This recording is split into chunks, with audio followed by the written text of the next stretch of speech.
The friendship and the companionship and the bond between the four is so powerful, which is why when they're fragmented, it's problematic.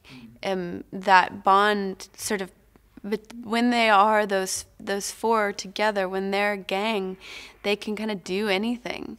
And when they're pulled apart, it's almost like all of the force that would be positive is sort of working in a chaotic way. It's not aligned, and it just goes to show, like, these bonds in life with our actual friends are necessary to keep us aligned with ourselves almost. And when you are when you're having riffs with people you love and things like that energy, it's almost like if you imagine energy as a flow, and when they're together, they're just like moving as a unit, and then when they're apart, everything's like, ah! It's quite rare that somebody taps into a universal psyche the way that Jo is able to.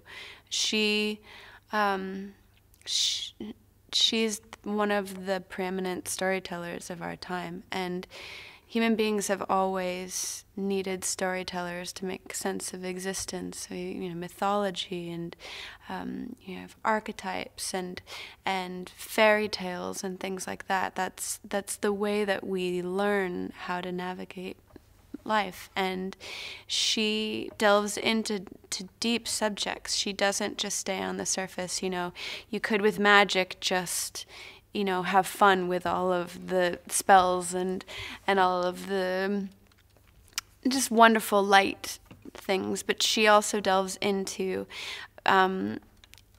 deeper topics, like what happens when people are isolated or left out and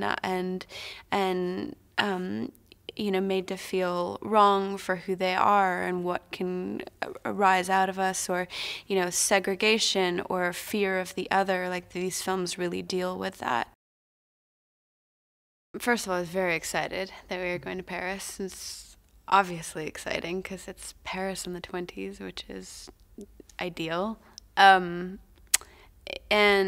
what Stuart has done with the sets, it's what you want and expect and hope for in the Wizarding World's version of Paris. I mean, it's so detailed, so beautiful, so authentic feeling, and yet it's like he's taken the spirit of Paris in that era and then the spirit of the Wizarding World and married them in such a natural way. And it's lovely. It's absolutely lovely. People will feel their heart race when they watch it. And I think that they are going to be, like we all are, sort of concerned and wanting to find out where they each go, how they navigate these situations. It tugs at your heart. David always talks about keeping the human element at the forefront, and you're watching these characters as they grow. This is a very important part of their evolution, and it's a very important part in time in history. And then there's also, there's the beasts, and the way that people's characters develop are really interesting, and the costumes are great, and the sets are great. So there's all of that you expect. Hey guys, here's today's Daily Fact. Now, the Tin Man's makeup nearly killed him in The Wizard of Oz. That's right, Buddy Ebsen, who played the Tin Man in the classic film, was nearly killed by the aluminum-based makeup he wore for his role. According to his autobiography, he suffered debilitating symptoms, including his fingers and toes curling and stiffening, and his knees bending the wrong way, and an inability to breathe. Now remember to click here below to subscribe, or on the side for more great content.